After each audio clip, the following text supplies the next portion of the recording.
वृन्दावनेश्वरी तवैव पदारविन्दम्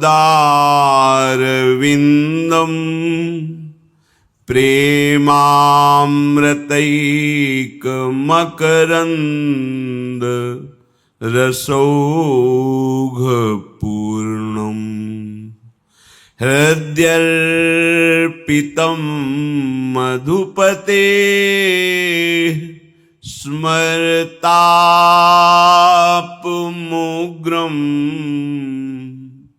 निर्वापयत् परम शीतलमाश्रयामि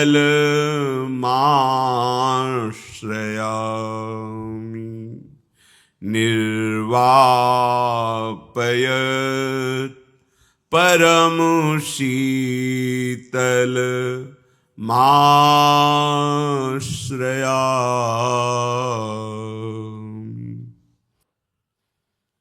परम सच्चिदानंद घन आनंद समुद्र, प्रेम समुद्र, ज्ञान वैराग्य भक्ति ऐश्वर्य अनंत शक्तियों के स्वामी प्रभु श्री कृष्णचंद्र जी कृपा करके ऐसा उपदेश कर रहे हैं। यदि हम श्रद्धा विश्वास पूर्वक श्रवण करें, एकाग्रता पूर्वक महत्व बुद्धि रखकर मनन करें और अपने आचरण में उतारें, अपने जीवन में उसे उतारें, धारणा बना लें, तो इसी जन्म में आवागमन चक्र का नाश करके उस महासुख परम पदवी की प्राप्ति हो जाए जहां से फिर लौटना नहीं होता। महासुख ही महासुख है। वाणी की सामर्थ्य नहीं कि उस सुख का परिचय दिया जा सके। जो भी संकेत किया जाता है वो सब बाहरी है, प्रकृतिजन्य है, क्योंकि ना वाणी की सामर्थ्य है, ना मन की सामर्थ्य है, ना बुद्धि की सामर्थ्य है। ये सब प्रकृति के यंत्र हैं जिनसे प्रकाशित हैं, संचालित हैं। उनका एक पूर्ण रूप से वर्णन करने में असमर्थ हैं। जो भी वर्णन किया जाता है वो एक अंश मात्र है।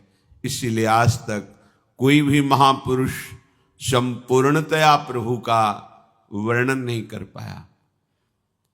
गोस्वामी तुलसीदास जी ने कहा कि मच्छर भी आकाश में उड़ता और गरुण भी। गरुण अपने महावेग से उड़ते हैं, मच्छर अपने वेग से, पर आज तक कोई आकाश का अंत नहीं पाया। ऐसे हे अनंत महिमा अगाध ज्ञान समुद्र प्रेम समुद्र प्रभु, अपनी वाणी को पावन करने के लिए हम ये आपके यश का गान करते हैं, पर संपूर्णतया आपकी महिमा गान की ही नहीं जा सकती। भगवान के स्वयं स्वरूप भगवान शेष जी निरंतर 2000 जिह्वा से भगवान का वर्णन करते हुए भी अभी तक ये नहीं कह पाए कि हो गई पूर्ण भगवान की महिमा, क्योंकि अगाध अनंत महिमा है। इस महिमा में उसी भक्त का प्रवेश पाता है हृदय जिसने इमं लोकम तथैवामु मात्मानमुभयायिनम् आत्मानमनुयेच्चेह ये रायः पशवो गृहाः विसृज्य सर्वानन्याश्च मामेवं विश्वतो मुखं भजन्त्यनन्यया भक्त्या तान् मृत्योरतिपारे। नान्यत्र मद्भगवतः प्रधान पुरुषेश्वरात् आत्मनः सर्वभूतानां भयम तीव्रम निवर्तते। श्री भगवान स्वयं वर्णन कर रहे हैं, जो इहलोक और परलोक के समस्त भोगों का मेरे प्रति संन्यास कर देता है, त्याग कर देता है, समर्पण कर। देखो, ये जो परम पद है, दिव्यता है, भागवतिक अध्यात्म योग की पूर्णता है, ये कोई हंसी खेल नहीं है। और उनके लिए हंसी खेल है जो महापुरुषों के वचनों पर चल दिए हैं, क्योंकि जो है ही नहीं उसको त्यागना क्या।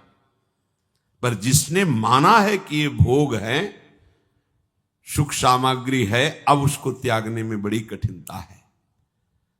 ना असतो विद्यते भाव, असत की सत्ता ही नहीं तो फिर त्याग क्या। वो शुद्ध विवेक जागृत होता है तो एक स्वांग मात्र वो करता रहता है, कहीं उसकी आसक्ति नहीं होती, कहीं अपनापन नहीं होता। वो भगवान का महान भक्त जो परम पद का अधिकारी हो चुका है, वो कैसा होता है? बोले इहलोक और परलोक के किसी भी भोग से उसका कोई भी महत्व बुद्धि रखकर संबंध नहीं होता। और अपने शरीर और शरीर के संबंधी धन, पशु, घर, पदार्थ, अन्य जितना भी अहम और ममत्व है, जो भी मैं और मेरा है, वो सब मेरे चरणों में समर्पित करके निश्चिंत हो जाता है। वही भक्त निरंतर मेरा भजन करता है और मैं उसे मृत्यु से बचाता हूं, संकटों से बचाता हूं, महासुख में पहुंचाता हूं, क्योंकि मैं ही एक ऐसा हूं।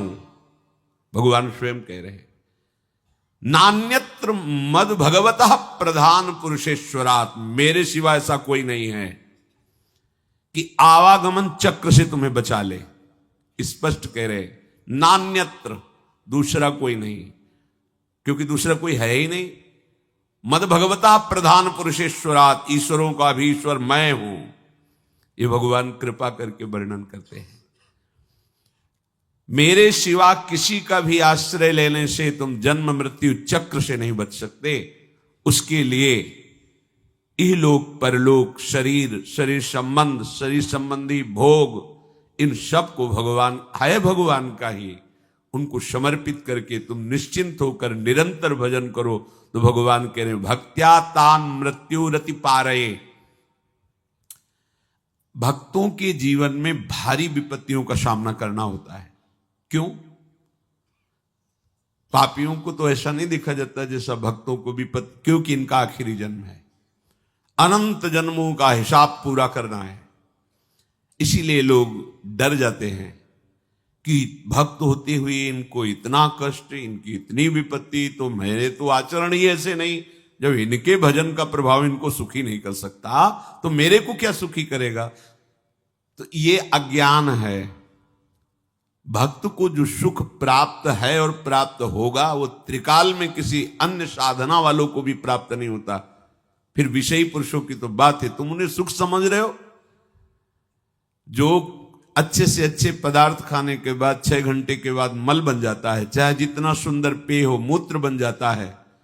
और ऐसे थैले में, ऐसे शरीर में राग करना, ऐसे शरीरों में सुख भोग करना, कौन सी बुद्धिमानी है? कौन सा सुख है जो तुम्हें तृप्त कर पाया अब तक? महाभाग्यशाली जन है जो विवेक का आश्रय लेकर इस व्यवहार प्रपंच को करते हुए निरंतर भजन परायण, जिसका जीवन भगवान में समर्पित है, ऐसा चमत्कार प्रकट होता है आंतरिक। ये बाह्य मायाकृत है, वो किसी साधना से नहीं, क्योंकि साधन पक्ष भी देखा, कृपा पक्ष भी देखा। जब किसी भक्त का किसी परिवार में अवतार होता है, अवतरण होता है, जन्म होता है, तो वहां विध्वंस लीला प्रारंभ हो जाती, विनाश लीला। इससे प्रायः संसारिक लोग समझने लगते हैं बड़ा अमंगल हुआ। जैसे गोस्वामी जी का प्रादुर्भाव हुआ तो प्रादुर्भाव होते ही मां पधार गए। मतलब इतना प्रबल कृपा वपु भक्त है कि प्रकट होते हुए इस माता को परम पद में, एक दिन के लिए भी अब मृत्यु लोक में नहीं रहना, तुमने मुझे जन्म दिया सीधे परम पद में। संसार क्या देखता है, जन्मते ही मां को खा गया, संसार का स्वरूप अलग है। दासी ने, पिता तो नफरत ही करने लगे थे गोस्वामी जी के, जब दासी ने धाय मां ने पाला, वो भी पधार गई। अब तो लोग तुलसीदास जी को देखना पसंद नहीं करते थे कि इतना भागी है कि जो इसे थोड़ा भी प्यार करे उसके यहां अमंगल हो जाता है। ज्यादा दिन सेवा नहीं करनी पड़ी, परम पद पहुंचा दिया धाय मां को भी। ऐसे ही जो इहलोक परलोक के सारे भोगों का प्रभु में समर्पण कर देते हैं तो उनके ऊपर ऐसी विशुद्ध कृपा होती कि बिना साधन के पूरे पूरे का पूरा परिवार परम पद का अधिकारी हो जाता है। एक महाभागवत अनन्य भक्त श्री चंद्रहास जी महाराज, उनके पावन चरित्र का अपने लोग श्रवण करते हैं, इससे भक्ति बहुत घनीभूत होती है। भगवान व्यास देव जी ने इस महान पावन चरित्र की रचना करके फलस्तुति में लिखा है, जो चंद्रहास जी के चरित्र का श्रवण और मनन करेगा उसके हृदय में हरि चरणों में अमोघ प्रीति हो जाएगी, अनन्य भक्ति हो जाएगी। चंद्रहास जी केरलाधिपति पूर्वमासीद राजा सुधार्मिक, राज्यं चकार मेधावी विधिवत पालयन् महीम्, तस्य पुत्रो भवन मूल नक्षत्रे बहुभाग्यवान। केरल देश में एक परम मेधावी सुधार्मिक नाम के राजा राज्य करते थे। धर्म पूर्वक चलना, प्रजा का पालन करना और भगवान नाम जप करना, शास्त्र विधि से बिल्कुल कभी प्रतिकूल एक भी आचरण जीवन में नहीं किया। तो उनके यहां महाभागवत चंद्रहास जी का प्रादुर्भाव होता है। भगवान के भक्तों का जिस कुल में प्रादुर्भाव होता है, वो कुल, वो ग्राम, वो नगर, वो देश परम पूजनीय हो जाता है। महाप्रभु चैतन्य देव जब ईश्वरपुरी जी के गांव से गुजरे, पता चला यह ईश्वरपुरी जी का गांव है, उनके शरणागत मंत्रदाता गुरु ईश्वरपुरी जी, तो उस गांव की परिक्रमा करके रज में लौट रहे थे और कहते जा रहे थे कि इस गांव का कुत्ता भी हमारे लिए भगवान के समान पूजनीय, क्योंकि मेरे गुरुदेव का प्रादुर्भाव इस नगर में हुआ और वहां के लोगों की चरण रज लेकर के माथे पे धारण करते। नाम प्रसंग कहे तु प्रदेश, जहां या धर्म धन्य सो देश, धन्य सो कुल जे जन्म भयो, धन्य सो तात धन्य सो माए। माता पिता कुल परिवार 21 पीढ़ियां तर जाती है यदि भगवान का महाभागवत कोई भक्त पैदा हो जाए। ये महाभाग्यशाली मूल नक्षत्र में प्रकट हुए। लौकिक में अमंगल माना जाता है और भाव में देखो तो मूल कौन है? नक्षत्र भगवान।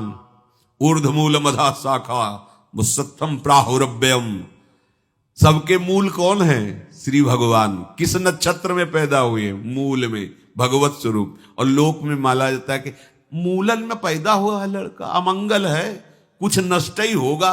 संसार बड़ा विचित्र है। और प्रमाण भी दे देते हैं, प्रभु की लीला ऐसी कि उनके रहस्य को ना जानने के कारण प्रमाण भी ऐसे प्रकट हो जाते हैं कि हाँ मंगल देखो हुआ ना। इधर बधाई प्रारंभ है कि राजकुमार का प्रादुर्भाव हुआ है।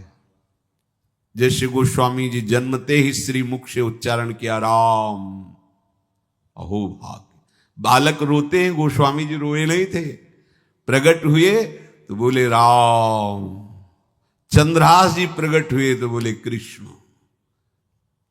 जैसे बालक रोता है ऐसे उनकी आवाज में निकला कृष्ण कृष्ण। बड़ा आनंद हुआ सुधार्मिक राजा को कि हमारे कोई महाभागवत पधारा है, क्योंकि ये भजन करके पूर्व जन्म में ऐसी भागवती की स्थिति प्राप्त की कि अबोध अवस्था में ही श्रीमुख से कृष्ण नाम निकल रहा है। आनंद उत्सव मनाया जा रहा है। राजा है, राजकुमार प्रकट हुआ और दूसरी बात वो स्वयं भक्त हैं और भगवान का ऐसा भक्त जो जन्म लेते ही कृष्ण नाम उच्चारण किया, ये आनंद ज्यादा दिन टिका नहीं। रोज बधाइयां हो रही, आनंद उत्सव मनाए जा रहे। शत्रु पक्ष के राजाओं ने मिलकर कहा यही अवसर है, आक्रमण कर दिया जाए और केरलाधिपति का सब पूरा महल घेर करके कोई एक भी न बचने पावे। शत्रु पक्ष के राजाओं ने घेर लिया। हुतो एक नृपता के सुत चंद्रहास भयो, परियों विपत्ति धाई लाई और पुर है। राजा को दीवान ताके रही घर आन बाल, आपने समान संग खेले रस ढुर है। भयो ब्रह्म भोज कोई ऐसोई संयोग बन्यो, आए वे कुमार जहां विप्रन को सुर है। बोली उठे सबे तेरी सुता को जो पति है, हुओ चाहे जान सुन गयो लाज घुर है। आसपास से राजा और सैनिकों ने घेर लिया। अब वो असावधान थे, आनंद में पुत्र हुआ है, बधाइयां, कोई संभावना ही नहीं थी। गुप्त रूप से शत्रु पक्ष के राजाओं ने आक्रमण करके घेर लिया।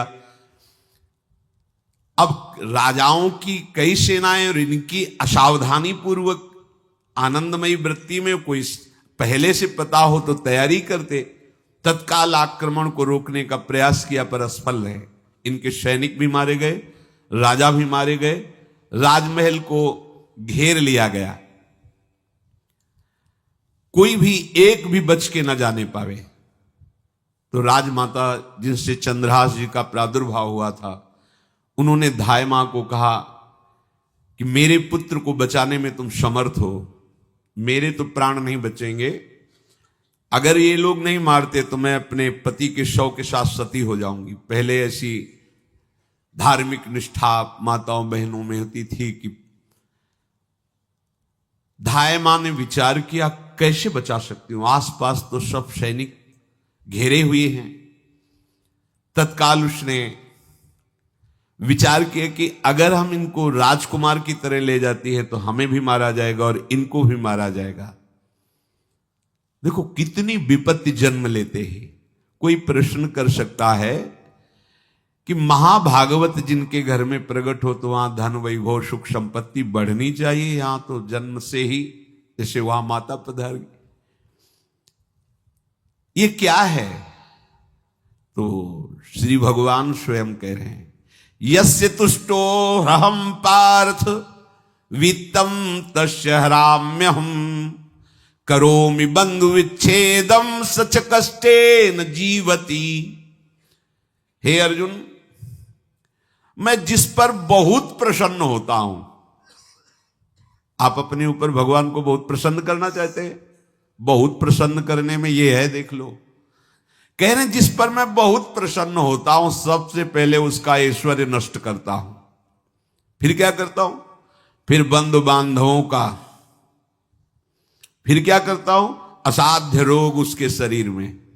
बोले महाराज जी तुम प्रसन्न हुए हो कि पूरे के पूरे नाराज हो गए हो? बोले यही मेरी प्रसन्नता है। क्या? माया का नाश। अब एकमात्र भरोसा केवल भगवान का, दूसरा कोई नहीं। ये सबको पसंद नहीं आएगा। सब तो उस भगवान की भक्ति चाहते हैं कि अगरबत्ती धूप बत्ती तन मन धन सब तेरा स्वामी, क्या लागे मेरा, पर अंदर से कह रहे सब तन मन धन सब मेरा, क्या लागे तेरा। ऐसे तो चलेगी भक्ति। लेकिन कई बार सत्संग में पीछे धाम में कहा था कि भगवान को रिझाकर लोक मांगोगे तो चैन से रह लोगे, और अगर उनसे प्यार करने की बात मन में ठानी कि बस मुझे केवल आपकी आंखों में आंखों को मिला करके जीवन व्यतीत करना है, मुझे और कुछ नहीं चाहिए, तो फिर लाडले आपको दुसरिहा का कोई आश्रय रहने नहीं देंगे। ध्यान रखना, जितने दुसरिहा होंगे तो ये बर्दाश्त हो तो कदम आगे बढ़ावे। बहुत प्रसन्न हो जाओ ठाकुर हम पे, तो कह रहे यस्य तुष्टो हम पार्थ वित्तम तस्य हराम्य हम, करोमि बंधु विच्छेदम सच कष्टेन जीवती। जितनी श्वासें रहेंगी भयंकर कष्ट मैं उसको व्यतीत करने के लिए दूंगा। ये दंड नहीं है, ये पुरस्कार है।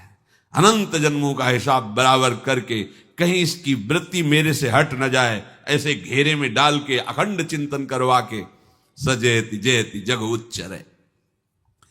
जाको करत श्याम सहाई, प्रथम बरनो कृपा क्रम हो विषय मूल गवाई। कुल कुटुंब बल वित्त हीनो दीन के दुखदाई, आपने को करजु लीनो आप ही अपनाई। कह रहे हैं अब मैं वर्णन करता हूं श्याम सुंदर जिस पर कृपा करते हैं उस पर कैसा बर्ताव करते हैं। बोले सबसे पहले उसके विषय भोगों का नाश कर देते हैं, फिर दूसरी कृपा कोई परिवार का, कोई मित्र, कोई रिश्ते नातेदार उसकी तरफ देखेगा भी नहीं। फिर ऐसा दुख प्रदान करते हैं कि केवल एक भरोसा रह जाता है, एक भरोसो, एक बल, एक आस विश्वास, बस नाथ आपके सिवा अब हमारा कोई नहीं। बस वहीं से जो चमत्कार प्रकट होता है, त्रिभुवन में कोई उसकी समानता नहीं कर सकता जिस पर ठाकुर की कृपा है। पर इस कृपा को हजम करने के लिए इसीलिए संत संग किया जाता है कि पहले से वो तैयार कर देते हैं। जैसे आर्मी की ट्रेनिंग होती है ना, ट्रेनिंग के बाद भी बॉर्डर में लगाया जाता है, ऐसे ही संतजन ये ट्रेनिंग देते हैं। अब जो टिके तो टिके, नहीं तो घर बैठे जाके। अगर टिक गया तो गुरु मेहरबान, तो चेला पहलवान, भगवान भी परास्त नहीं कर सकते। उसमें ऐसी सामर्थ्य आ जाती है कि हर प्रभु के द्वारा दिए गए विधान को हंस करके स्वीकार कर लेता है। और ऐसा नहीं कि उसको कष्ट होता है, ये लोक भाषा में भगवान कह रहे हैं सच कष्टेन जीविता। नहीं तो जिस चिदानंद में वो सुख भोगता है वो ब्रह्मा को भी नहीं प्राप्त है जो भक्त को प्राप्त होता है। भक्त का वैभव दिव्य होता है, चिदानंद में होता है। ये तो पापियों के पास भी वैभव है, रुपया पैसा कुटुंब परिवार। भगवान के दास के पास जो वैभव होता है वो अचिंत्य है, तुम चिंतन भी नहीं कर सकते, ऐसा वैभव होता है। धाय माने सेविका का रूप तत्काल लिया, जिससे पोछा झाड़ू लगाने वाले, और कुछ दोने पत्तल डाले, उनके नीचे चंद्रहास जी को डाला, ऊपर से करके इसे माथे पे रख के निकली। सैनिकों ने पूछा इसमें क्या है, तुम उनका राजघराने के दोने पत्ते जूठे दिखा। ऐसे नीचे किया तो देखा सब ऊपर जूठन पड़ा। हाँ चल निकल, जल्दी भाग यहां से निकल। बस वो भागी, बचा ले गई। ऐसा ही चित्तौड़ के महाराणा संग्राम सिंह जब वीरगति को प्राप्त हुए तो विक्रम सिंह को गद्दी पर बैठाला गया, पर वो अयोग्य साबित हुए। तो राजपूत सरदारों ने, अभी 6 वर्ष के ही उदय सिंह थे, उनको राज सिंहासन पर बैठाल करके अपने हाथ में शासन लिया। सिंहासन के अधिकारी उदय सिंह 6 वर्ष के थे। सुरक्षा में दासी पुत्र बनवीर को सौंपा। बनवीर का दिमाग बदल गया कि 6 वर्ष का इसको काट देते हैं, हम राजा बन जाते हैं। वो पिशाच की तरह महल में घुसा और जितना भी राणा परिवार था सबको उसने काट दिया। और उदय सिंह को काटने के लिए जब आगे बढ़ा तब धायमा ने विचार किया कि मेरा कर्तव्य क्या है। तो उसका पुत्र ठीक 6 वर्ष का उदय सिंह जैसा ही था। तत्काल उदय सिंह को दूसरी जगह लिटाकर अपने पुत्र को लिटाया और एक झाड़ू पोछा करने वाली को उदय सिंह को दिया कि तुम गंगा के किनारे मिलना, नदी के किनारे, मैं वहां जाऊंगी। तो बनवीर आया और कहा उदय सिंह कहाँ है? तो अपने पुत्र की तरफ अंगुली कर। कैसा धर्म रक्षा में ये बलवान सेवक जन होते थे। धायमा है, अपने पुत्र को अपने आंखों से, अपने इशारे से कटवा रही, लेकिन राजपुत्र की रक्षा की। तुरंत बनवीर ने देखा नहीं और काट दिया। और उदय सिंह को, तो जब उदय सिंह तैयार हुए थे तो राजमाता की तरह सम्मान करते थे। धायमा का सिंहासन से उतरकर पैरों में सर रखते थे कि तेरी कृपा से बचे। ऐसे ही चंद्रहास जी को उस दासी ने, जो धायमा ने बचा लिया, वो कुंतलपुर पहुंची और वहां के जो मंत्री दृष्ट बुद्धि थे उनसे प्रार्थना की कि मैं सेवा कला में बड़ी प्रवीण हूं और ये मेरा पुत्र है, अगर आपकी कृपा हो जाए तो कुछ समय के लिए हम आपकी सेवा में, महल सेवा में रहेंगी और हमारे पुत्र का पालन पोषण हो जाएगा। उनकी परीक्षा ली गई तो राजघराने की सेविका थी, परम प्रवीण थी, पर उन्होंने ये परिचय नहीं बताया। विधि विधान से राज्य की सेवा में प्रवीण दासी पाकर उसको अच्छा लगा, ठीक है आप रह सकती है। अभी चंद्रहास जी 3 वर्ष के ही थे कि धायमा पधार गई और ये हर समय कृष्ण कृष्ण कृष्ण कृष्ण कृष्ण नाम इनके चलता रहता था। शोभर्कस्त्रयाब्दिको गौरो लक्षणैरभिलक्षितः ततः स पंचत्व मगमत्र धात्री बालम विनाशति। अब जो उनका दुलार करने वाली थी धायमा, वो भी पधार गई तो कौन उनकी तरफ देखे। पर बहुत ही गौर वर्ण, बड़े ही सुंदर। अब वो गलियों में भटकने, निकाल दिया महल से जब धायमा मर गई, क्योंकि धायमा की सेवा कारण उनको रखा गया था। 3 वर्ष के बालक गलियों में, तो कोई भी मां देखती उनको तो कोई उनको वस्त्र पहना देती, कोई भोजन करा देती। ऐसे ही भगवान के भक्तों की बड़ी विचित्र लीला होती है। गोस्वामी जी को कोई दरवाजे पे खड़ा नहीं होने देता था, तुलसीदास जी को। अगर वो किसी भूख से प्रेरित होकर बाल रूप ही थे किसी के दरवाजे, अरे बड़ा भागा इसको हटा दो, जन्मते मां मर गई, धाय मां भी मर गई, कोई भी अगर इसे एक रोटी देगा तो विपत्ति आ जाएगी। तो साक्षात भवानी अन्नपूर्णा अम्बा एकांत में गोस्वामी जी को भोजन पवाती थी आकर के, दुलार करके। ऐसे ही यहां चंद्रहास जी को जो भी माता बहन देखती कुंतलपुर के गलियों में, तो कोई वस्त्र, कोई स्नान करवा देती, कोई काजल लगाती, कोई भोजन पवा देती। परमहंसों जैसा जीवन कट रहा है। कृष्ण कृष्ण कृष्ण कृष्ण। 14 भुवनों में जिनकी अव्याहत गति है, जो सबको देखते रहते हैं, श्री देवर्षि नारद जी। ये कृष्ण कृष्ण बोलता है बालक, और इसका हरि के सिवा कोई नहीं। तो एक दिन एकांत में बैठे हुए थे बालक चंद्रहास जी, नारद जी पधारे हैं, भाई जी से मिले हैं। स्वप्न में कितने महापुरुष मिलते हैं जो भजन ठीक से करते हैं, ये बड़े बड़े महापुरुष आकर के उपदेश करते हैं। ये त्रिकाल सत्य हैं, कोई ऐसा नहीं है कि ये कहानी हैं, अभी हैं। जहां आप भगवत चिंतन करेंगे तो आपको परिचय बड़े बड़े महापुरुषों का मिलने लगेगा। नारद जी आए तो देखा आंख बंद की हुई चंद्रहास जी कृष्ण कृष्ण कृष्ण कृष्ण कृष्ण ऐसा उच्चारण कर रहे। त्रिकालज्ञ सर्वज्ञ नारद जी ने देखा कि ओहो, इतना छोटा बालक और कृष्ण कृष्ण बोल रहा है। नारद जी ने स्पर्श किया दुलार करते हुए, सुनो आंख खोलो। आंख खोल के देखा श्री देवर्षि नारद जी। नारद जी ने कहा देखो हम तुमको एक अमोघ वस्तु देते हैं, और एक छोटी सी शालिग्राम की इतनी बड़ी शिवग्रह शालिग्राम का जो वो दिया। बोले धो के पी लेना और दिखा के पा लेना, यही तुम्हारी सेवा पद्धति है। अर्थात स्नान करा दिया और जो तुम्हें मिले इनको अर्पित। तो उन्होंने विचार किया कि धोने के लिए, स्नान कराने के लिए पात्र चाहिए, भोग लगाने के लिए पात्र चाहिए। तो जैसे कोई पान की बीड़ी नहीं, तो ऐसे कपोल में शालिग्राम को रखे रहते, कोई पात्र ही नहीं, कोई सिंहासन ही नहीं, यही धुल गए। चरणामृत अंदर जा रहा, जब पाएंगे तो यही पा लेंगे, साइड में ऐसे करके फिर निकाल के धो। यहां कपोल में रखते छोटे से शालिग्राम चंद्रहास जी, और उपदेश किया भगवान के मंत्र का। जब कोई भगवत प्राप्ति के लिए चलता है तो भगवान ही गुरु रूप से प्राप्त होते हैं, वहां तक तुम्हें पहुंचा देते हैं या उन महापुरुष को आपसे मिला देते हैं।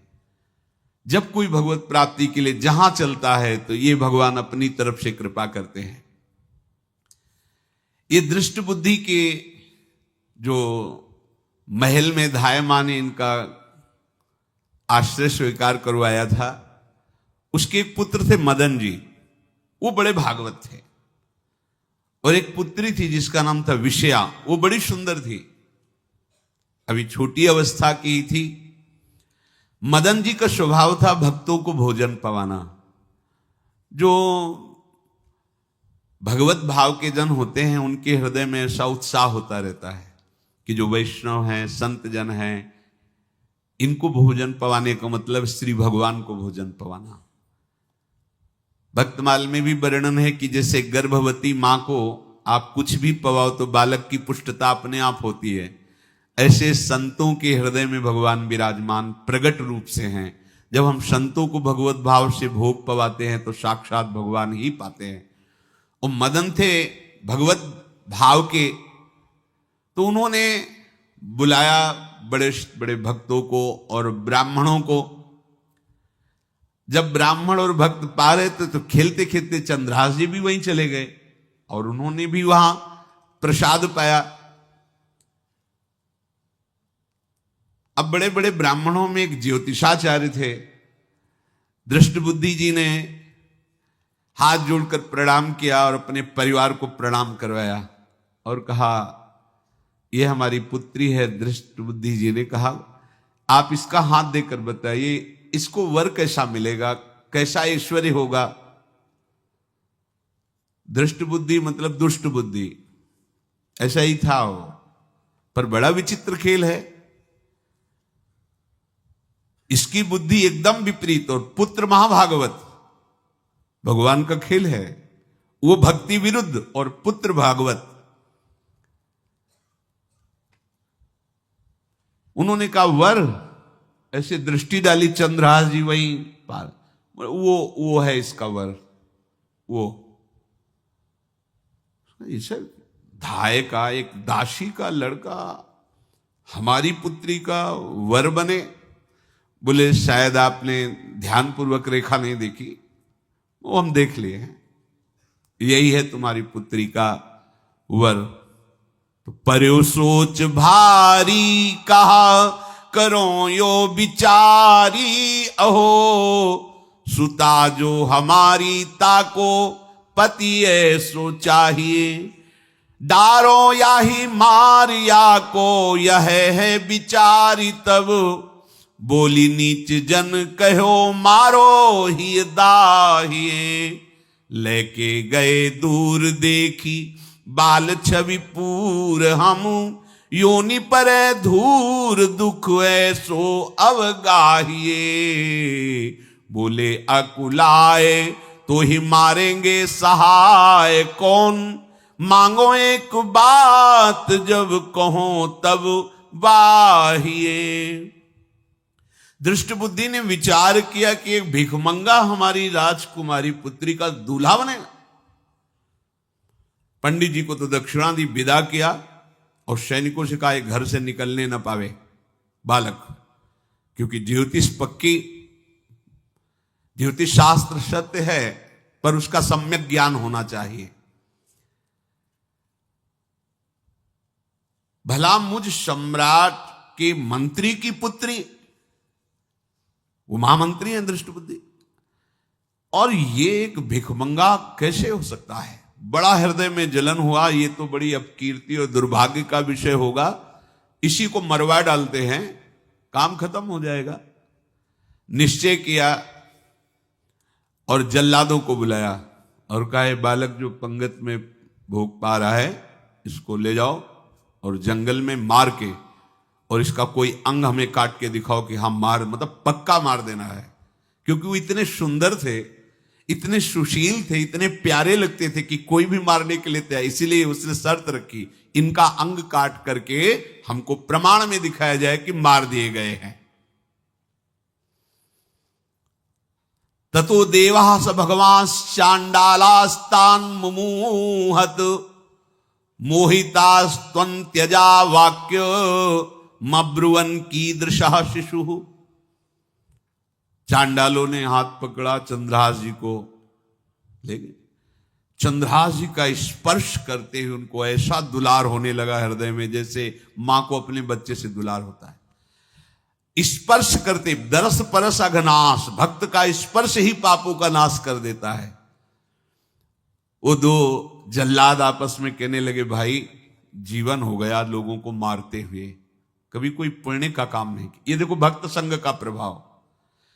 इस सुकुमार विशाल नेत्र, कैसा सुंदर बालक जो हमारे चित्त को चुरा रहा है। इस दुष्ट बुद्धि मंत्री ने आदेश किया मारने का, भला इससे क्या बिगाड़ा इनका, क्यों मारना चाहता है। देखो वैसे तो मां पापी है ही है, क्योंकि जल्लाद घर में जन्मे हैं, पूर्व जन्म के पापों के अनुसार इस जन्म में न जाने कितनों को हमने काटा है। पर पता नहीं क्या हो रहा है, मेरे हृदय में ऐसी हिम्मत नहीं आ रही कि इस बालक को मैं मार सकूं। दूसरे ने कहा फिर अगर उसको तुम नहीं मारोगे तो तुम मारे जाओगे, कुछ तो करना पड़ेगा। नहीं नहीं, इस छोटे से बालक से क्या किसी को नुकसान। एकांत जंगल में ले गए और कहा तुम जानते हो हम तुम्हें किस लिए बुलाए हैं। चंद्रहास जी बालक थे, 5 वर्ष की आयु अब हो गई थी। तो उनका मुझे पता नहीं कि आप क्यों लाए हैं। बोले हम जल्लाद हैं, तुम्हें मारने का हुक्म दृष्ट बुद्धि ने दिया है, मारना तो पड़ेगा ही तुम्हें। हमारी इच्छा नहीं कि मारें, पर हम तुम्हें अंतिम बात पूछते, तुम्हें कुछ भी पसंद हो, कुछ भी, तो तुम कहो हम तुम्हारे लिए ला के देंगे, जो तुम्हें चाहिए बोलो, पर हमें वध करना पड़ेगा तुम्हारा। तो उनका मुझे कुछ और नहीं चाहिए, बस थोड़ा सा समय चाहिए। यदि आप मारना ही चाहते हो तो थोड़ा हमारी पूजा है हम कर ले, इसके बाद मार लीजिए। आपको तो बल है, अस्त्र हैं, मैं तो बालक हूं। उनका हां हम तुम्हें समय देते, तुम किसी को पुकार भी सकते हो, जो तुम करना चाहो कर सकते हो। चंद्रहास जी का मुझे मृत्यु का भय नहीं, बस कुछ समय दे दे। पूरा महाभारत हो गया था, टिटिहरी के अंडे नहीं फूटे थे। वहीं टिटिहरी का, तो टिटिहरी एक पक्षी होती है, टे टे करके उड़ती है, तो उसके अंडों के ऊपर एक हाथी का घंटा हुआ, गिर गया ऐसे। सब पूरा महाभारत में सब नष्ट भ्रष्ट, वो अंडे वैसे सुरक्षित। तो जो प्रभु भारत युद्ध में राखे भरही अंड, सोई मुंह को राखे जो राखत ब्रह्मांड।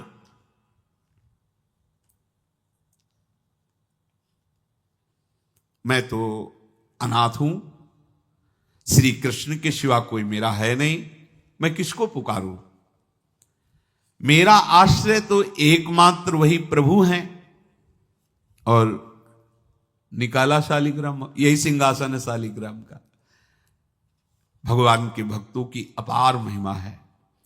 मान लीनो बोलवे कपोल मध्य गोल, एक गंडकी कुशुत कारी सेवा नी कीनी है। क्या सेवा, वहां कोई पंचपात्र गंगा जल ये सब थोड़ी है, लेकर बस आंसुओं से अभिषिक्त कर रहे हैं। प्रभु मुझे तो कोई ज्ञान नहीं कि आपकी सेवा कैसे की जाती, मैं तो अपने मुख में ही आपको रखता हूं। अब मेरे जीवन का अंत होने जा रहा है, बस मैं यही प्रार्थना करता हूं कि मैं आपके ही समीप पहुंचूं, आपका ही स्मरण करूं, आपसे कभी विलग न हो, एक भी वृत्ति आपसे कभी विलग न जाए। भयो तदाकार यो निहार सुख भार भरी, नैनन की कोर ही सो आज्ञा बध दीनी है। श्याम सुंदर मुरली मनोहर ललित त्रिभंगी ध्यान करते हुए आंख खोली और इशारा किया, काट दो मुझे।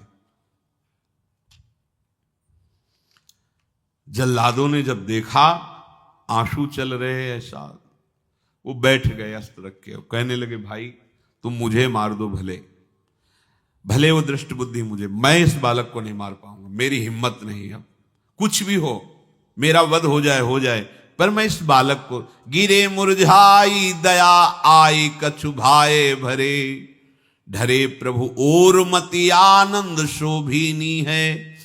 हुती छठी आंगुरी सो काट लई दूषण हो, भूषण ही भयो जाई कहीं सांच चीनी है।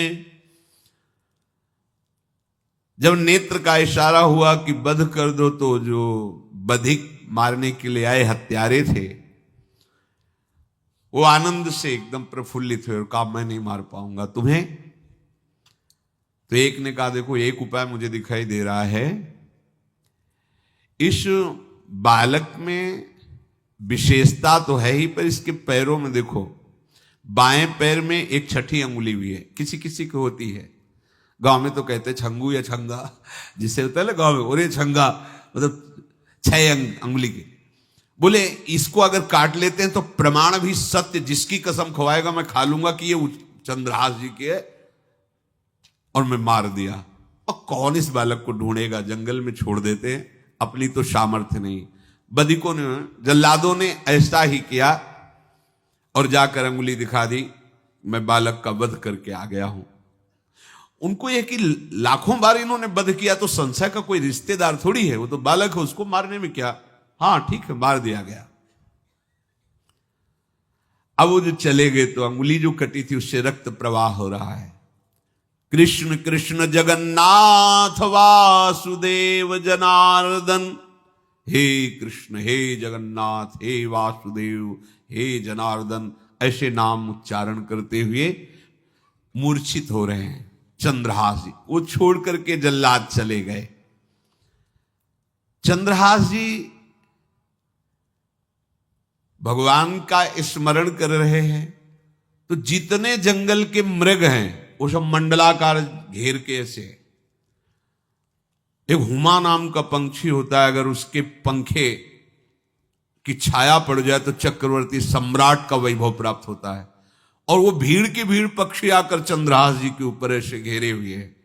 आसपास मृग मृगी मृग शावक सब घेरे हुए हैं। बीच में चंद्रहास जी कृष्ण गोविंद दामोदर माधव ऐसे उच्चारण कर रहे हैं। जो भगवान के चिंतन में मगन रहना अपना स्वभाव बना लेता है, तो देखो ऐसे हत्यारों के हृदय में भी दया गई, क्योंकि दया समुद्र भगवान का स्मरण जो करते हैं उनमें ऐसी महामहिम दिव्यता आ जाती है। कोई भी कितना भी निर्दयी हो, अंदर से वो भले जल रहा है द्वेष के कारण, पर कहीं ना कहीं ये द्वेष आंतरिक राग का सूचक हो। वो भी भक्त को प्यार करता है, पर भक्ति ना होने के कारण वही उसका राग द्वेष में बदल जाता है। कोई भी हो, अंदर से जब भक्त के प्रति जलन पैदा करता है तो उसमें मूल होता है भक्त की महिमा, भक्त का महत्व, पर उसे ना प्राप्त, जैसे कहते हैं कि वो अंगूर खट्टे हैं और हट नहीं प्राप्त कर पाए तो अंगूर खट्टे हैं। बकाया महत्व तो सब के अंदर होता है। दुष्ट से भी दुष्ट के अंदर भगवान के भक्तों का महत्व होता है, क्योंकि सबके हृदय में भगवान विराजमान है। अब चंद्रहास जी भगवत स्मरण करते हुए पक्षियों के और मृग आदि के बीच में हैं। उधर भगवान का एक विधान तैयार होता है।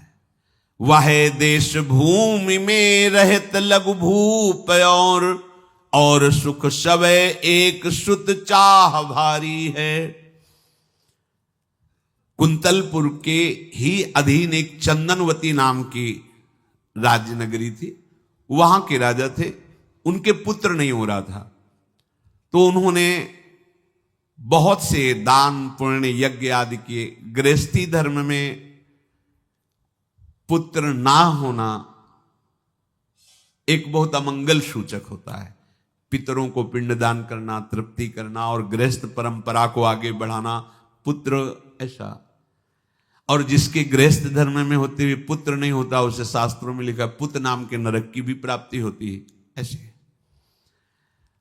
पर अगर वही गृहस्थ जिसके पुत्र नहीं हुआ और बाल कृष्ण को अपना पुत्र मानकर उनकी सेवा करे तो परम पदवी को प्राप्त हो जाए। संतान नहीं हुई तो दोनों विरक्त होकर वृंदावन वास करो, भजन करो, श्री जी को प्राप्त हो जाओ। पर अगर गृहस्थ में है तो पुत्र की कामना बड़े बड़ों को देखी गई, क्योंकि ऐसा सिद्धांत है। जब दशरथ जी महाराज चक्रवर्ती सम्राट, जब उनकी भी बहुत अवस्था हो गई, पुत्र नहीं हुआ तो व्याकुल हो गए और वशिष्ठ जी के चरणों में जाके बैठे कि सब कुछ है, पुत्र ना होने के कारण हमारा हृदय व्याकुल रहता है। उन्होंने श्रृंगी ऋषि को बुलाकर पुत्रष्टि यज्ञ करवाई, जिससे भगवान 4 रूपों में प्रकट हुए, राम लक्ष्मण भरत शत्रुघ्न। तो कुंतलपुर सम्राट पद, चंदनवती राज्य राजा, जैसे प्रदेश, और दिल्ली में बैठे हुए जो प्रधानमंत्री राष्ट्रपति वो बादशाह, जो दिल्ली का अधिकार वो बादशाह, और ऐसे छोटे छोटे जो राज्य हैं उनको राजा। तो ये चंदनवती के राजा कर दिया करते थे, प्रत्येक राजा को कर देना होता था, बादशाह को। इनके पुत्र था नहीं, और कर देने के लिए कुंतलपुर ही जा रहे थे तो रास्ते में देखा कि बहुत से मृग और पंछी ये घेरे हुए क्या है, तो एक कौतूहल सा कि क्या है बीच में, आसपास मंडलाकार मृग, फिर वो विहंग पक्षी। निकष्यो विपिन आनि देखिया ही मोद मानी, कीनी खग छा घिरी मृगी पाति सारी है, दौरी के निशंक लियो पाए निधि रंक जियो, कियो मन भयो सो बधायो श्रीहु वारी है, को दिन बीते नृप भय चित चीते दियो, राज को तिलक भाव भक्ति विस्तारी है। जो भगवान के आश्रित है, भगवान कैसी व्यवस्था करते हैं। वो चंदनावती के राजा दौड़ करके एक कौतूहलवश, क्या है यहां, मृगी पंक्तियों के बीच में पक्षी, हुमा नाम का बड़ा पवित्र पक्षी हिमालय आदि में पाया जाता है, जिसके ऊपर इसकी छाया पड़ जाए वो ऐश्वर्यवान हो जाए। देखा बालक दिव्य तेजों में, और मूर्छावस्था में नजदीक गए तो अंगुली पूरी कटी हुई थी, तो रक्त प्रवाह, गोद में उठाया और आनंदित हो गए, हमारी पुत्रेष्टि यज्ञ सफल हुई, हमारा दान पुण्य सफल हुआ, ऐसा हमें सुंदर बालक मिला। चंद्रहास जी को लेकर के घर आए और हृदय में भगवान का बार बार कृपा प्रसाद मना रहे हैं, मुझे भगवान ने पुत्र दिया। चंद्रहास जी को लेकर आए, आनंद मंगल, बधाइयां बजने लगी, बहुत सी संपत्ति न्यौछावर कर दी। 5 वर्ष के चंद्रहास जी हैं। पूछा बेटा तुम्हारे माता पिता कौन है, तो कहा श्री कृष्ण। परिवार में कौन है, श्री कृष्ण। मतलब तुम्हारा कोई नहीं है, नहीं है श्री कृष्ण। समझ गए कि भगवान ही हमें कृपा करके ऐसे महाभागवत पुत्र को दिया। और है कौन, वास्तविक कोई नहीं श्री कृष्ण के सिवा। बड़ा उत्सव मनाया और अपने राज सिंहासन का अग्रिम अधिकारी युवराज पद चंद्रहास जी को। अब तो पूरे राज्य में आनंद की वर्षा हो रही। राजा मन में विचार कर रहे हैं कि ऐसा प्रतापी भक्त हमारे यहां आया है, अब हमको किसी को कर देने की जरूरत नहीं। तो जो हर महीने वर्ष में जो बंधा हुआ कर था उन्होंने नहीं दिया। 1 बार 2 बार 3 बार जब कर नहीं पहुंचा तो सम्राट ने आदेश किया मंत्री को कि चंदनावती से कर आना बंद हो गया है। क्या बात है? यदि वो अहंकार से युक्त हो तो आक्रमण करके नष्ट करो, यदि समस्या है तो उसका सहयोग करो। बादशाह के आदेश से वहां दृष्ट बुद्धि पहुंचे तो युवराज पद पर चंद्रहास जी विराज, जिनको मारने के लिए जल्लादों के हाथ में दे दिया था। पूरे पूर्वासी ऐसा प्रभाव चंद्रहास जी का है कि सब कृष्ण भजन करते हैं, सब आनंद में मगन रहते हैं। चंद्रहास जी थोड़ा सयाने हो गए थे तो पूर्ववासियों को उपदेश देते, एक बार हमारे राज्य में भोजन पाया जाएगा 24 घंटे में, और सबके घरों से आरती की शंखनाद घंटानाद सुनाई देना चाहिए। सबके यहां शाम के रोज नाम कीर्तन और भगवत कथा होनी चाहिए, क्योंकि आयुष्यम चपलम तादृक जल बुद्बुद सन्निभम चिंतयध्वम जनामूढ़ा माधवम वर्षम सुस्थिरम। भाइयों, ये आयु बड़ी चंचल है, कब शरीर छूट जाए पता नहीं, पानी का बुलबुला कब फूट जाए कोई पता नहीं। इसलिए माधव श्री कृष्ण का नाम कीर्तन, उनकी आरती पूजा, उनका ध्यान और एक टाइम भोजन पूरे नगर में। अब सोचो कितना भक्ति का प्रभाव होता है। पूरा नगर में हर घर में आरती पूजा कीर्तन।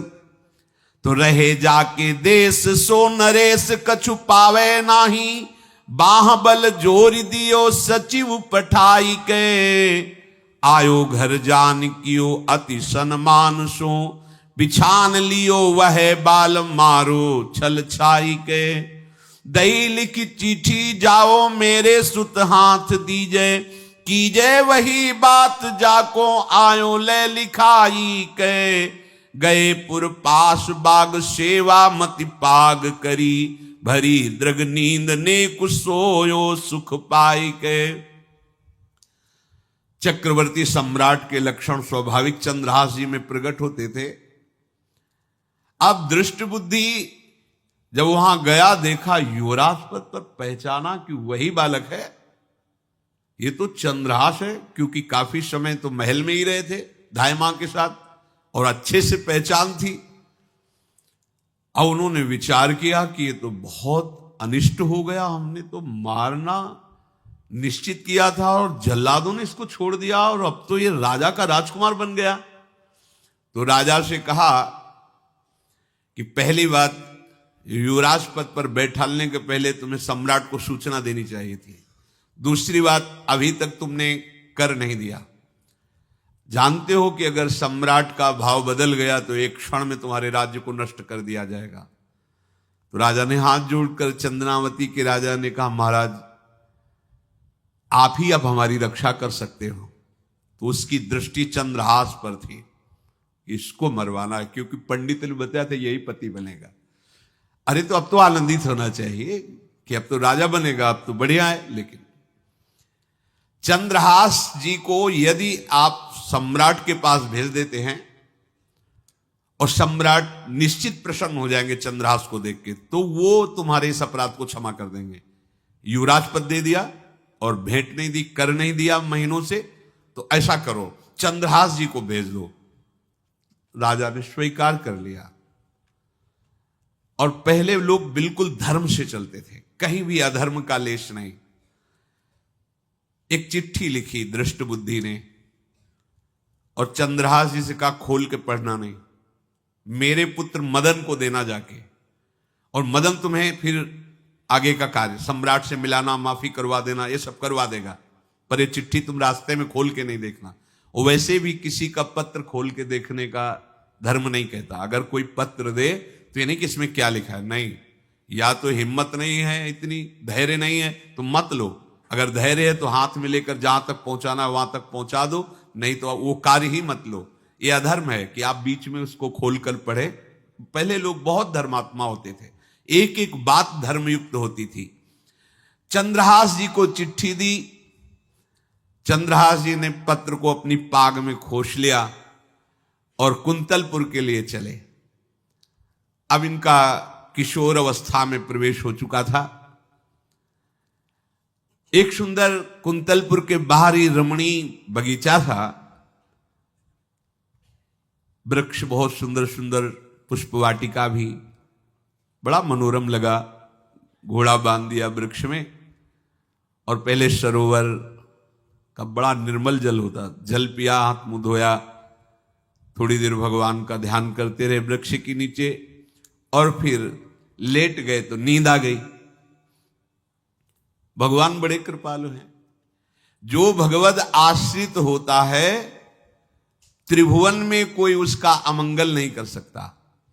अपनी सहेलियों के साथ दृष्ट बुद्धि की वही राजकुमारी जिसके साथ इनका ज्योतिषाचार्य ने कहा था यही पति होगा, वो अपनी बहुत सी समान वयस्क अवस्था की जो किशोरियां थी उनके साथ वो, और ये राजवाटिका थी, इसमें घूमने के लिए आई।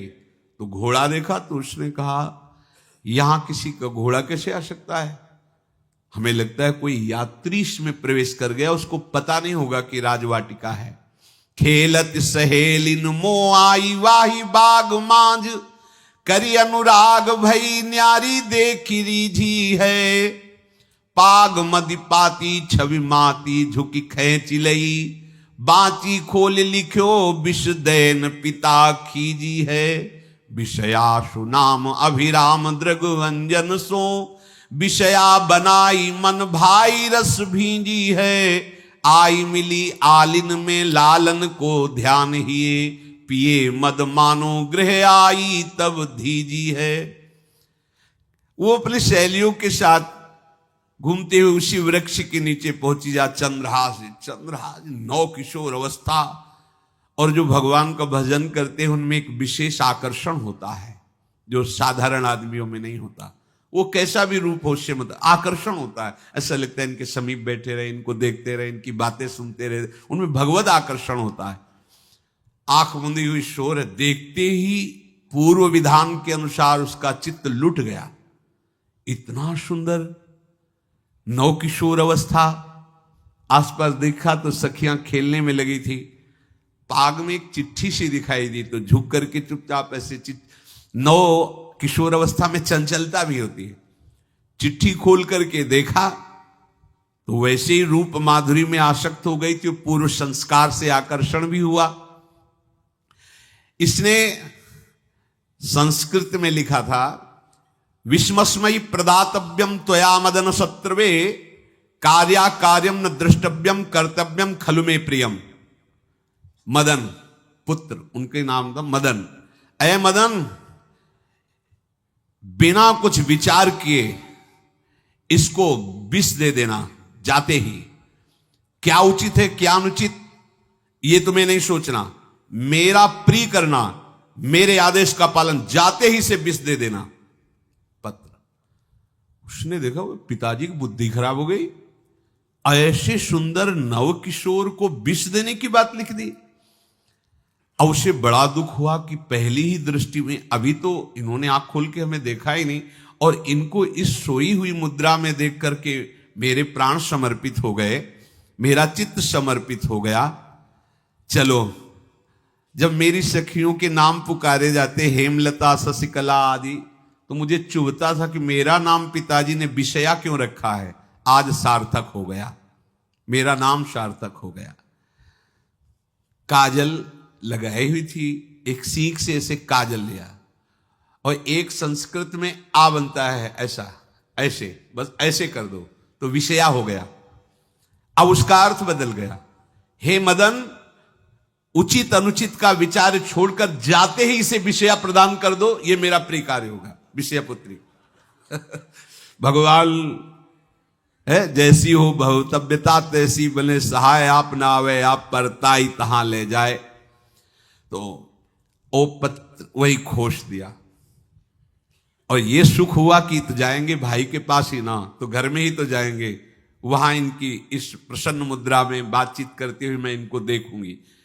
ये भगवान का विधान होता है। भगवान श्री राम जब पुष्प वाटिका में पुष्प चयन कर रहे तो श्री विदेह राजनंदनी जानकी जी की नूपुरों की ध्वनि कान में पड़ी, सावधान हो गए। लक्ष्मण जी से कहते, लक्ष्मण आज तक मेरे मन में ऐसा नहीं हुआ, ये नूपुर और कंकन की ध्वनि मेरे मन में व्याकुलता पैदा कर रही, और रघुवंशियों का स्वभाव ऐसा नहीं है, ये किसकी हो सकती है नूपुर ध्वनि।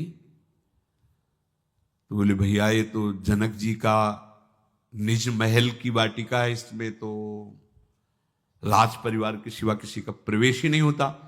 ऐसे ही बात कर रहे थे कि सामने से श्री विदेह राजनंदनी किशोरी जी जानकी जी भगवान के पसीना आ गया माथे में ऐसा सुंदर स्वरूप।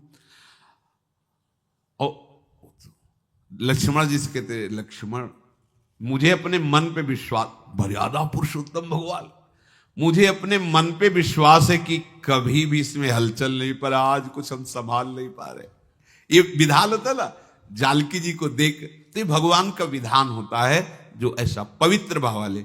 अब चंद्रहास जी ये सब कुछ पता नहीं, भगवत ध्यान में वो निद्रा में, तो उठ्यो चंद्रहास जी पास लिख्यो ल्यायो आयो, देखि मन भायो गाढ़े गरे सो लगायो है, दही कर पाती बात लिखी मो सुहाती, बोली विप्र घरी एक मांझ ब्याह उभरायो है, करी ऐसी रीति डारे बड़े नृप जीति, श्री देत गई बीती चाव पार पे न पायो है। आयो पिता नीच सुनि घूमि आई मीच मानो, बानो लखी दूल्हा को सूल सरसायो। चंद्रहास जी उठे और पूछते हुए मंत्री के घर पहुंचे और मदन ने जेही कि चंदनावती से पिताजी ने इनको भेजा है, ये वहां के राजकुमार हैं, हृदय से लगाया। चंद्रहास जी ने कहा आपके पिता ने पत्र दिया है। उन्होंने पत्र पढ़ा, विषमस्मयी तो विषयास्मयी, विषय तुरंत बिना विचार किए ब्याह कर दो, दे दो,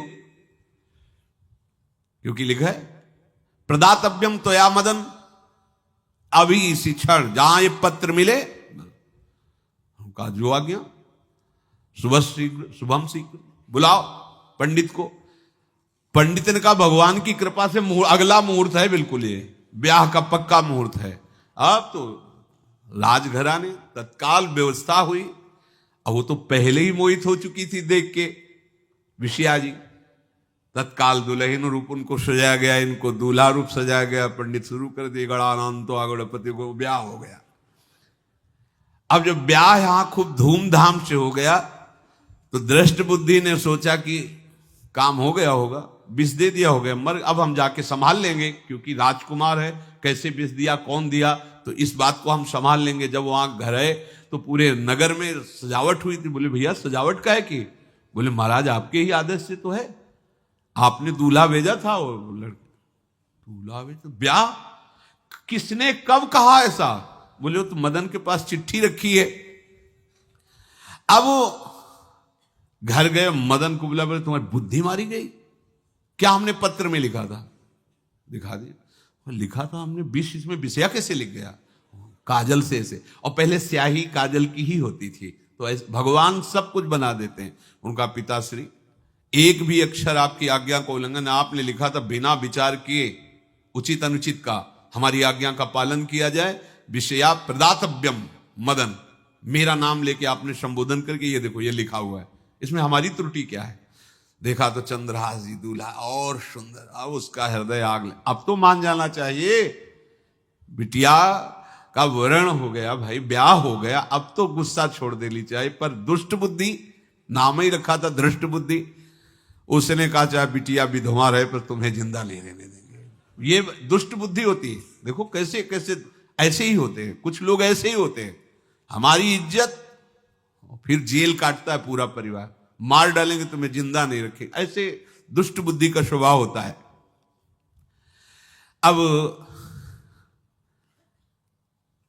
भाव जब बिगड़ जाता है तो फिर पकड़ में नहीं आती बात, यही समझ जाना चाहिए था। चरणों में प्रणाम करके कि अब तो तुम हमारे बेटे के समान हो, ये भी राज्य तुम्हारा, वो भी आनंद लो, अब बड़ा सुख का कार्य है। लेकिन जब नकारात्मक सोच आ जाती है तो बुद्धि कंट्रोल में नहीं रहती, वो फिर उद्दंडता करने, उसका निश्चय गलत होता है। बैठ्यो ले कांत सुत करी कहा भ्रांत, ये कहो सो नितांत कर पाती ले दिखाई है। बाँच आँच लागी मैं तो बड़ोई अभागी, ए पे मारो मति पागी, बेटी राणु सुहाई। बेटिया भले विधवा हो जाए पर इसको हम मरवा देंगे। बोल नीच जाति बात कही तुम जाओ मठ आवे, यहां को मारी डारो मोही भाई है। चंद्रहास जू शोभा क्यों देवी पूजी आओ, आप मेरी कुल पूज सदा रीति चली आई है। नजदीक गया और कहा कि बहुत कृपा हुई, आप हमारे दामाद बने, पर हमारे यहाँ की एक रीति है, हमारे नगर के बाहर जो देवी हैं उसमें लड़की का वर अकेले पूजा करने जाता है। आपको हमारी कुल की रीति का निर्वाह करना होगा, आपको जाना ही होगा। कोई समस्या नहीं, हमारे लिए तो हर देवी देवता भगवत स्वरूप है, आपके लिए हम पूजने चले जाएंगे, पूजन की थाल तैयार करो। और उधर कई बलवान सैनिकों को भेजा, देवी पूजने जो आ रहा है तत्काल उसे काट देना, किसी भी तरह बचना नहीं चाहिए, नहीं तुम सब मारे जाओगे। जो आदेश देवी मंदिर में सैनिकों को लगा दिया, जो आवे तत्काल मार देना, क्योंकि अब भेज ही रहे ना, तो नाम नहीं लिया, कहा जो आवे तत्काल मार देना, मेरा आदेश अगर बचा तो मैं तुम्हें मार दूंगा। उन राज सैनिकों ने जो बधिक स्वभाव के थे पहले से वहां लग गए। अब चलो ई करन पूजा देशपति राजा कही, मेरे सुत नाही राजवाही कोले दीजिए, सचिव सुवन सोजू कहो तुम लाओ जाओ, पाओ नहीं फेर समय अब काम कीजिए। बड़ा विचित्र भगवान का खेल है। वहां के चक्रवर्ती सम्राट जो थे बड़े बड़े विद्वान और ऋषियों से बातचीत कर रहे थे। उनका महाराज अब आपका राज सिंहासन पर बैठना राज्य के लिए अमंगल होगा, ऐसा समय आ रहा है। इस समय यदि चंद्रहास जी को सम्राट पद पर बैठा दिया जाएगा तो आगे अकाल नहीं पड़ेगा और बड़ा मंगल होता चला जाएगा। ये मुहूर्त आपका राज सिंहासन पर से हटने का है, तो उनका प्रजा का मंगल हो और देश का मंगल हो, इसलिए हम बिल्कुल। मदन वहीं बैठे हुए थे। सचिव ने कहा तुरंत जाओ और जो तुम्हारे बहनोई बने हुए हैं चंद्रहास जी को लाओ।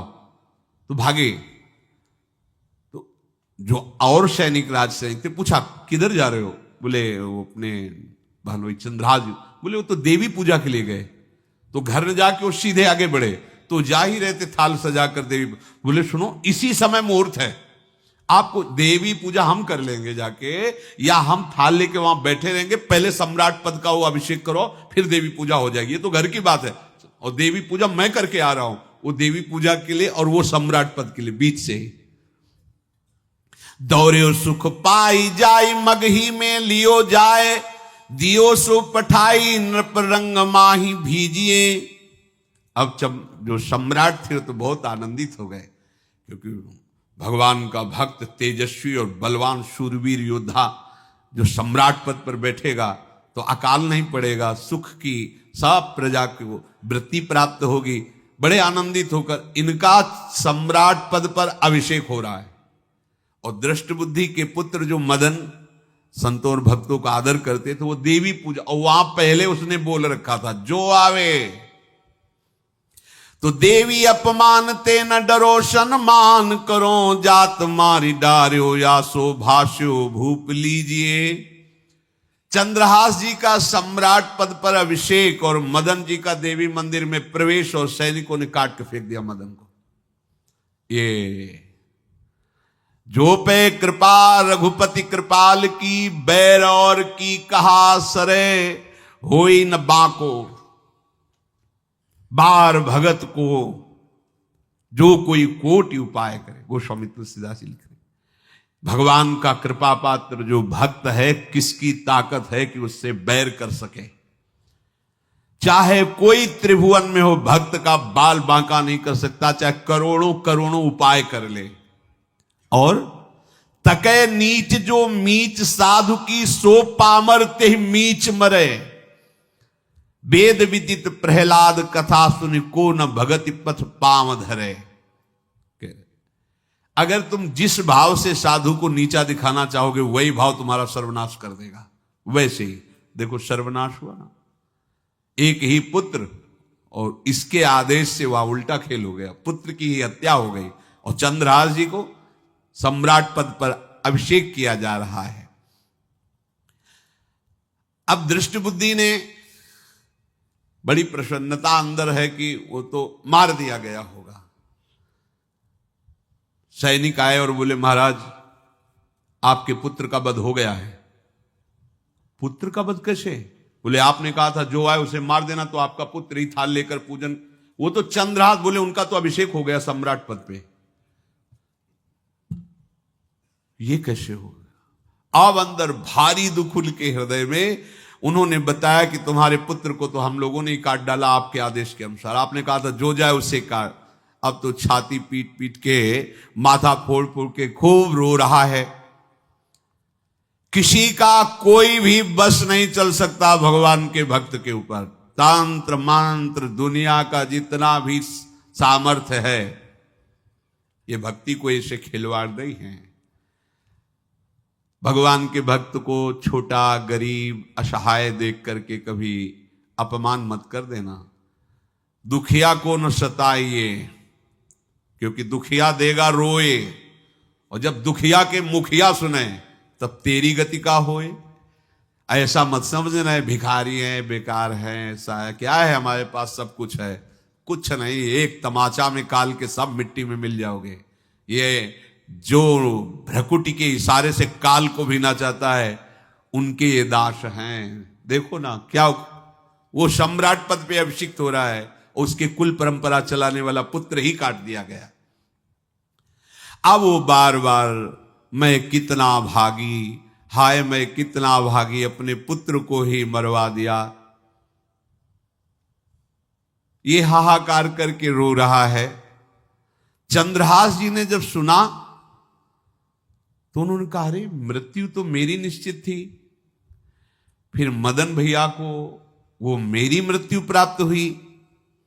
नहीं नहीं, ऐसा नहीं हो सकता, मैं अभी जाता हूं। वहां गए तो देखिए सब कटे, अंगों को रखा, भगवान का ध्यान करते, स्मरण करते से हाथ फेरा, उठ के बैठ गए। अब ये घटना तो उनको पता नहीं थी, दृष्ट बुद्धि को उन्होंने खोपड़ी फोड़ करके अपनी हत्या कर ली। उनको जिला के आए तो फिर उनको जिलाया और कहा, पिताजी अब कृष्ण कृष्ण जपो। अब उनकी बुद्धि शुद्ध हुई और भगवान का आश्रय लेकर के वो अपने जीवन को भगवत भक्ति में बनाए। तो जो भगवान का भक्त है, उससे द्रोह करने वाले को भी परम मंगल ही देते हैं भक्त। पर भक्ति में अनन्यता की आवश्यकता है। प्रारंभ इहलोक परलोक के सारे सुखों को भगवान के चरणों में समर्पित करके किसी व्यक्ति, वस्तु, स्थान का आश्रय नहीं होना चाहिए। कैसे जानोगे कि आपके हृदय में किसी व्यक्ति, वस्तु, स्थान का आश्रय है या प्रभु का? क्योंकि जो इस तरह से निकल पड़े उनकी तो बात अलग है, लेकिन जो घर में रह रहे हैं, राज परिवार में रह रहे हैं या सुख भोग में रह रहे हैं, वो कैसे जानेंगे कि हमारा आश्रय भगवान का है कि नहीं? जब आपको कोई विपत्ति पड़े तो उसी समय देखो आपका मन किधर गया। किसी फोन नंबर पर, किसी व्यक्ति के संबंध के लिए या किसी बल पर गया तो आश्रय भगवान का भी नहीं है। यदि सीधे भगवान पर गया, सीधे कहीं नहीं गया, सीधे भगवान पर, आश्रय भगवान। कोई सुख सम्मान हर्षोल्लास की बात आई तो अपने गुण पर गया, अपनी महिमा पर गया या भगवान की कृपा पर गया? अगर सीधे भगवान की कृपा पर गया कि ये तो हमारे प्रियाजू की कृपा से है, मुझ अधम के ऐसे भाग्य कहां, ये तो मेरी लाडली जू की कृपा।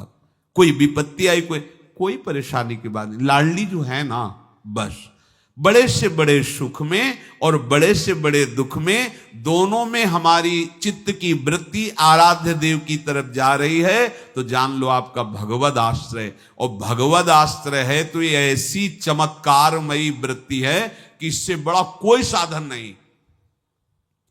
प्रायः इसका परिचय नहीं प्राप्त हो पाता।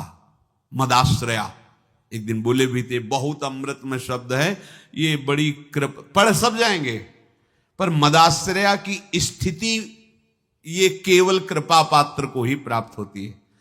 बिल्कुल महाप्रभु इसी का संकेत कर रहे हैं। दूरादपास स्वजनान सुखमर्थ कोटिम, सर्वेषु शब्द है, सर्वेषु साधन वरेषु चिरम निराशा। तो अब क्या हुआ? केवल गोरे चरणारविंद का आश्रय। तो बोले वर्षंत में वो सहजाद्भुत, सहज शब्द है, साधन शब्द नहीं। साधन के लिए तो कहा सर्वेषु साधन वरेश, जो श्रेष्ठ श्रेष्ठ सब साधन है उनका आश्रय नहीं। आश्रय किसका? भोरी गोरी किशोरी के चरणारविंद का, राधा नाम का आश्रय। तो क्या होगा? बोले इतने मात्र से ही वर्षंत में उस सहजाद्भुत सौख्य धाराम श्री राधिका चरण रेणु महम स्मरामी, इसी से प्रियाजू की प्रेम वर्षा आपके हृदय में हो जाएगी। हमें केवल आश्रय पर ध्यान देना है। आश्रय यदि हम प्रभु को भूल गए तो आश्रय कैसा? यदि हम किसी की तरफ ऐसी वृत्ति रखी कि ये कभी काम आएगा तो आश्रय कैसा। बस ध्यान रखना है, अगर आप आश्रित हैं तो परम पद आपकी जेब में है, मान लो। बहुत गूढ़ दोहा है ये हरिराम व्यास जी का। काहू के बल भजन को काहू के आचार, व्यास भरोसे कुंवर के सोवत पाओ। भरोसो दृढ़ इन चरणन केरो।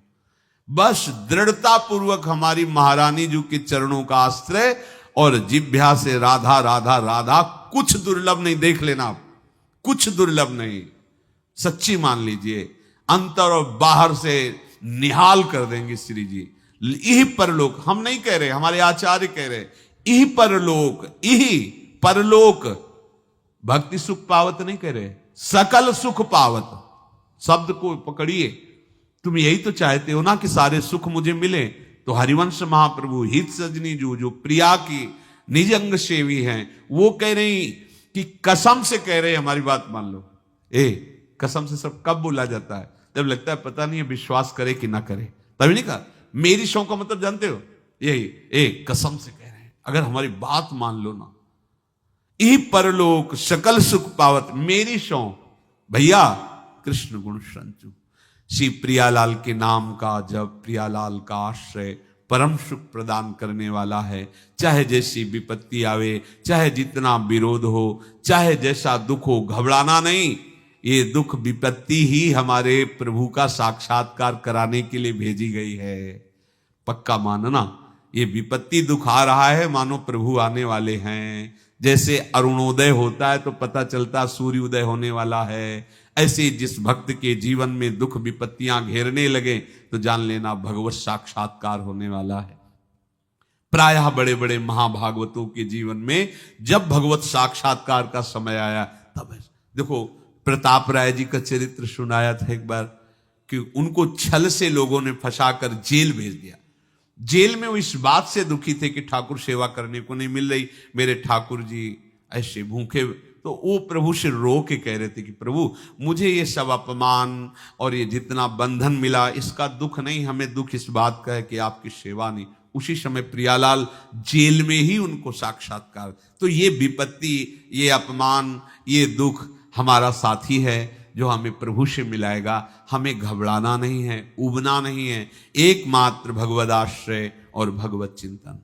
श्री राधा वल्लभ लाल की।